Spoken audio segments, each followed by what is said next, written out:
응답 진도법입니다. 응답 진도법. 변이 대신에 진도, 가속도를 사용한다는 얘기죠. 예, 응답이란 것은 집안의 응답입니다. 집안의 변이 대신에 집안의 가속도를 사용한다.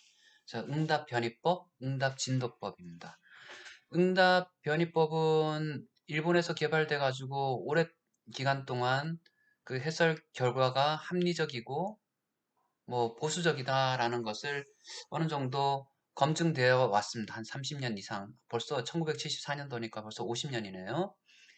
그렇지만은 이 방법은 집안 스프린 상수 결정, 그다음에 여러 가지 뭐 걸로 인해 가지고 그 직사각형 박스 형상이 아닌 지중 구조물에 대해서는 일반적으로 해석 결과가 일관적이지 못하고 정밀 해석 결과하고 비교했을 때 지방 구조물 상호작용이죠. 종종 지진 응답을 과대 혹은 과소평가하기도 한다. 보통은 과대평가해야겠죠. 그래야지 보수적으로 사용할 수가 있으니까요. 그러한 연구 결과가 있고요. 이러한 응답 변이법에 이러한 불규칙하거나 일관성이 부족한 결과를 인접 집안의 전담 변형을 어, 거기 지중 구조물의 응답으로 변환하는 과정에서 발생한다고 할 수가 있고요. 특히나 지중 구조물 인접 집안의 비선형성이 큰 경우 혹은 굴착 후 되메어진 집안의 동특성이 구조물의 지진 성능에 영향을 미치는 경우 이러한 경우는 어, 지중 구조물과 인접 집안을 함께 모형해 가지고 복잡한 경우에요. 함께 모형해 가지고 해석을 해야 될 필요성이 증가했다 이 말이죠. 자, 응답 진도법이란 것은 구조물 주위 집안의 위치에서 구한 가속도가 주어질 때 이 집안의 가속도 값을 구조물의 하중으로 가해서 해석을 수행하는 등가 정석 해석 방법 중에 하나입니다. 그래서 지중 구조물 경우에는 구조물과 집안을 모두 모델링하고요. 지상 구조물 경우는 구조물만 모델링하면 되죠. 모두 모델링해서 부지 응답으로 구한 집안의 최대 지방 가속도, 최대 지방 가속도 값을 지진 방향으로 작용해서 응답을 구합니다. 응답 진도법은 일반적으로 설계 실무자를 위해서 실용적이고 일관성 있는 결과를 제시하고요. 왜냐하면 정밀 동적 해석법은 너무 복잡하고 응답 변이법은 좀 너무 단순하고 또 형상과 물성의 변화가 큰 지방과 지중 구조물에 적용하기 어렵기 때문에 이 응답 변이법은 기본적으로 이러한 복잡한 지방과 구조물의 형상에 대해서 신뢰성이 높은 결과를 줍니다. 또한 이 방법은 어, 집안 조건이 급격하게 변하는 터널의 내진 성능 평가를 위해서도 효과적으로 적용될 수 있습니다. 지진 격리 뭐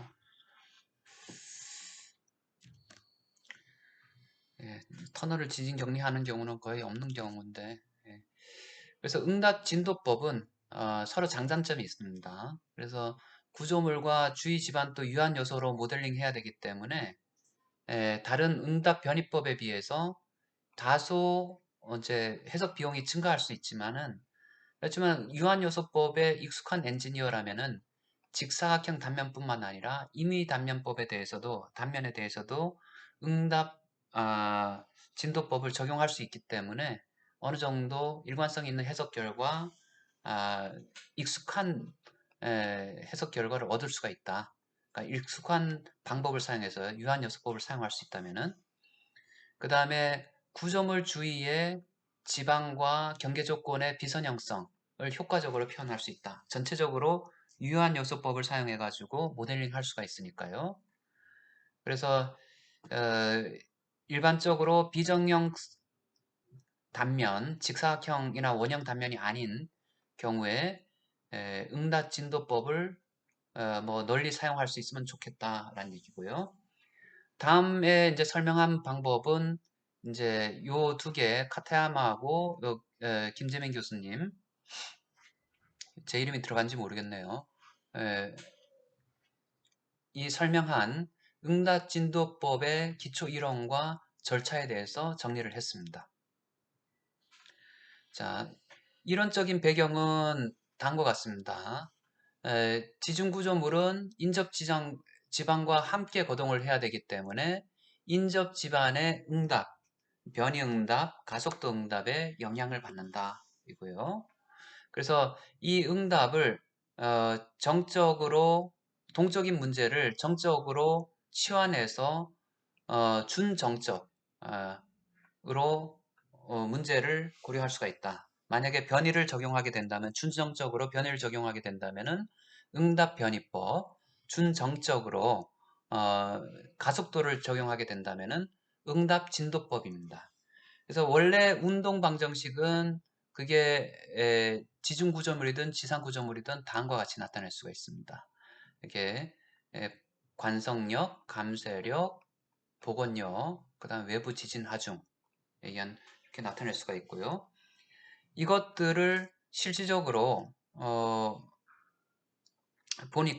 실질적으로 보니까 구조물 지중 구조물이 이렇게 공동 현상으로 들어가 있고요.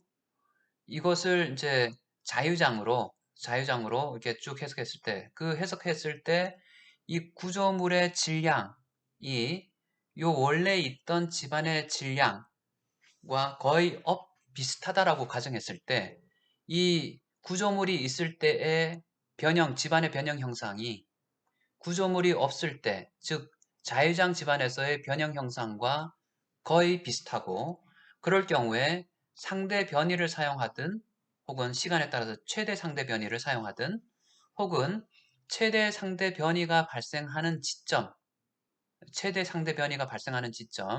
여기 윗면과 아랫면에 최대 상대 변이가 발생하는 지점을 찾아내 가지고 그걸 지점을 발생하는 시각을 TM이라 하고 그 시각에서의 그 시점에서의 지방 가속도 값을 구하고 난 다음에 요 구조물이 있는 위치에서의 지방 가속도 값을 구하고 난 다음에 그 가속도 값을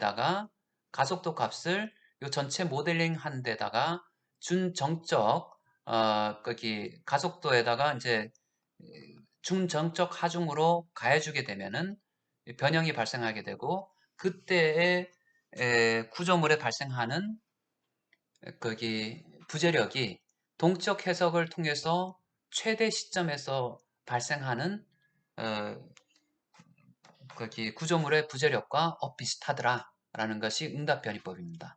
그래서 구하는 절차를 보면은 이제 최대 그 변이가 발생하는 것, 상부와 하부의 상대 변이, 여기는 앙거라인데요.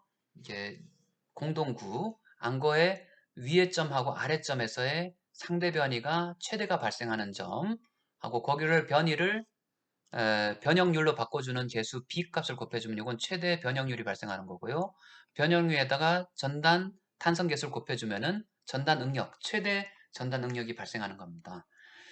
그래서 최대 지점을 구하는데 최대 시점을 구하는데요. 상대 변이가 발생하는 최대 시점을 구하고요. 혹은 최대 상대 변이로 인한 전단 변형률로 인한 최대 에너지가 발생하는 최대 변형 에너지가 발생하든 혹은 최대 상대 변이가 발생하든 그 시점을 잡고 그 시점에서의 집안에서의 가속도 값을 구합니다. 가속도 분포 값을 여기서는 기본적으로 자유장 해석을 해야 되는 거죠. 자유장 해석을 우리가 이게 더블 코사인을 가정하든 싱글 코사인을 가정하든 뭐 하는데 어떤 시점을 구해내야 되니까요. 자유장 해석을 해야 됩니다. 그래서 우리가 그 운동 방정식에서 복원력만 남기고 나머지는 하중 텀으로 바뀌게 되고 넘기면은 왼쪽은 정적인 F equal KX라는 정적인 방정식이 되고 오른쪽은 하중입니다. 이 여기서 발생하는 변이값은 우리가 지금 현재 정적인 변이로 동적인 방정식을 정적인 걸로 바꿔주기 위해서 시간 TM에서 최대 변이가 상대 변이가 발생하는 구조물의 윗면과 아랫면에서의 위치에서 집안에서의 최대 상대 변이가 발생하는 그 시점에서의 운동 방정식을 다음과 같이 나타냈고요. 그 시점에서 우리가 그기 상대 변이가 아니라 변이를 한번 미분한 어, 상대 속도 값은 작다라고 무시했을 경우에 동적인 현상이죠. 무시했을 경우에 오른쪽과 같이 위의 식은 아래식과 같이 되고요. 아래식은 예전에는 오른쪽 항에 이렇게 지진 하중과 들어갔었는데 구조물의 상대 변이도 같이 들어가게 됩니다. 그래서 두 개의 상대 변이와 그 변이를 상대 변이와 원래 그 구조물 그 시점에서의 가속도가 그러니까 상대 변이에 해당되는 그게 그 뭐죠? 상대 변이에 해당되는 그게 상대 가속도죠. 상대 가속도 값과 원래 집안의 가속도 값을 합쳐주게 되면 이걸 가지고 절대 가속도가 되는 거죠. 위에서는 상대 변이 값을 구했고요. 상대 변이 값이 발생하는 tm 시점이고요. 그 다음에 여기서 델타 요 값은 상대 변이로 발생하는 그 시점에서의 상대 가속도인 거죠. 상대 가속도. 그 다음 상대 가속도에다가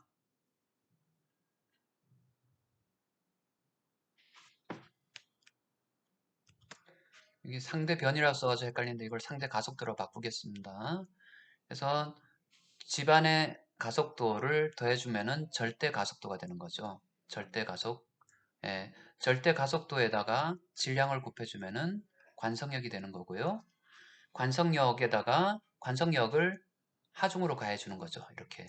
근데 우리가 지상 구조물하고 좀 다른 것이 위층하고 아래층에서의 집안의 상대 가속도가 들어가 있습니다. 그래서 절대 가속도를 구했습니다. 거기 지상 구조물의 경우에 들어가지 않은 새로운 항이 들어간 거죠. 그래서 지상 구조물에 적용하는 진도법하고 여기에서 지중 구조물에서 적용하는 응답 진도법은 구조물의 상대 응답 가속도가 추가적으로 더 들어가게 되는 거죠. 그렇게 해서 구할 수가 있습니다. 그래서 이 식을 사용해서 최대 상대 변이가 발생하는 지점 혹은 최대 변형 에너지가 발생하는 지점에서의 최대 상대 변이 그 지점의 상대 변이 벡터를 사용해서 최대 가속도를 구하고 그것을 더해 가지고 절대 가속도를 구한 후에 거기에다가 질량을 곱해줌으로 인해서 어, 관성력, 최정력을 구해가지고 우리가 모델링한 지방과 구조물을 유한 요소로 모델링한 것에 가해 줄 수가 있다. 이게 최정력이라는 것은 모든 여기 우리가 부피를 가지고 있는데 그 부피를 가지고 있는 질량을 가지고 있는 것에 가속도 절대 가속도 값을 곱해주면 최정력이 됩니다. 어, 여기에서 사용됐던 가정 중에 하나가 우리가 앞서서 얘기했듯이 구조물이 없을 때 집안의 변이와 구조물이 있을 때 집안의 변이가 얼추 비슷하다. 최대 상대 변이가 그래야지 최대 윗면과 아랫면에서의 상대 변이를 구하는 거니까요. 왜냐하면은 구조물이 있을 때 없을 때 구조물이 있을 때지만은 밑에 공동이기 때문에 가운데가 원래 구조물이 없을 때는 여기는 흙으로 채워져 있기 때문에 얼추 두 개의 질량 분포 시스템이 얼추 비슷하다라는 가정으로 이렇게 구조물의 상면과 하면에서의 변이차, 상대 변이를 최대 상대 변이가 발생하는 지점을 구했습니다. 이러한 가정들이 사용됩니다. 이렇게 비슷하다 이렇게. 그리고 만약에 층상 집안이 구조물은 하나의 재료로 되어 있지만은 인근 집안이 여러 개의 층으로 되어 있을 경우는 조금 더 짧게 나누는으로 인해 가지고 여러 개 층으로 나눔으로 인해 가지고 최대 상대 변이 값을 구분해서 넣을 수가 있다. 만약에 구조물 하나 있고요. 이렇게 층이 여러 개로 집안층이 여러 개가 되어 있을 경우에 층별로 최대 어, 이게 복잡하긴 하네요. 그래서 일반적으로 구조물의 상단, 하단에 최대 변이가 발생하는 지점을 찾아야 되는데 만약 층별로 최대 구한다 이러면은 그 지점이 최대 시점이 바뀌어질 수가 있으니까요. 그래서 평균 어, 뭐 우리가 정할 때 구조물의 상단과 하단에서의 구조물이 뭐 적당한 크기다라고 했을 때 상단과 하단에서의 변이차를 상대 변이라 그러고 상대 변이가 최대가 되는 지점 혹은 최대 전단 변형률 에너지가 최대가 될 때를 그 TM 시점을 찾아야 되고 그 시점에서의 그, 그 집안의 상대 가속도 그 상대 가속도를 그 지점에서의 그 원래 집안의 가속도 값하고 더해가지고 절대 가속도를 구해가지고 최정력으로 작용시켜준다. 절차는 다음과 같습니다. 제일 처음에는 유한 요소를 사용해서 유한 요소 법을 사용해가지고 지정 구조물과 집안을 2차원으로 모델링한다. 지조물과 집안을 같이 2차원으로 모델링합니다. 그래서 어, 집안을 모델링할 때는 여기서는 이제 보통 앞에서는 3배 이상으로 모델링하다고 그랬죠. 유한요소법을 사용해서 스프링 개수를 뽑을 때 이 같은 경우에 있어서 구조물 반폭, 구조물 폭의 에, 전체 폭의 2배 이상, 폭 이상으로 모델링한다. 폭 이상으로 경계를 요 폭만큼은 넣어야 된다라고 했습니다. 자, 모델링을 마치고 난 다음에 자유장에서 구조물이 없을 때에서의 집안의 상대 운동, 그 다음에 집안의 운동, 변이와 속도와 가속도를 구할 수 있습니다. 쉐이크를 쓰면 되고요. 쉐이크를 통해 가지고 그 변형이 발생했을 때 등가 비선형 집안이라는 건 원래 비선형이니까 집안의 물성값, 특성값들, 등가 특성값들, 전단 탄성 계수라든가 이런 것들을 구할 수가 있습니다. 예, 그래서 이것을 이제 모델링에 사용할 수가 있겠죠. 여기서 구한 변이값을 가지고 구조물의 윗면과 아랫면, 우리가 이제 평균적인 개념을 생각했을 때 윗면과 아랫면에서의 변이 차에 의해서 최대 상대 변이가 발생하는 혹은 최대 전단 변형률 에너지가 발생하는 그 시점을 찾아내고요. 그 시점에서의 응답 가속도 분포를 구합니다. 응답 가속도 분포란 것은 우리가 상대 가속도에다가 더하기 구조물 집안의 그냥 가속도를 더하는 거죠. 아마도 상대 가속도가 구해지는지 아니면은 절대 가속도가 구해지는지 조금 헷갈리긴 하는데요.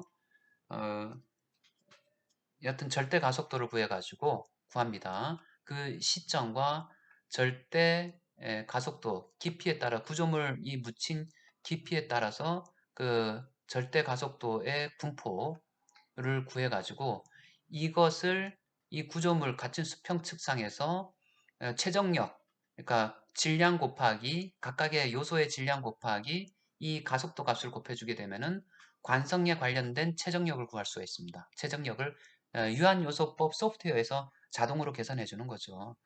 그래서 1단계에서는 유한요소 모델을 작성하고요. 2단계에서는 자유장 해석을 통해 가지고 집안 물성치와 집안 운동을 구하고 3단계에서는 그 지진 계수를 구하고 난 다음에 지진 계수 이렇게 그 가속도 값이죠. 절대 가속도를 구하고 난 다음에 맨 마지막에서는 그것을 최정력으로 가해줘 가지고 시간 tm 최대 상대 변이가 발생하는 시점에서의 구조물의 응력 상태를 구한다. 이 상대 변이가 발생하는 시점이 구조물의 최대 응력으로 가정되는 거죠. 최대 응력이 발생하는 시점으로.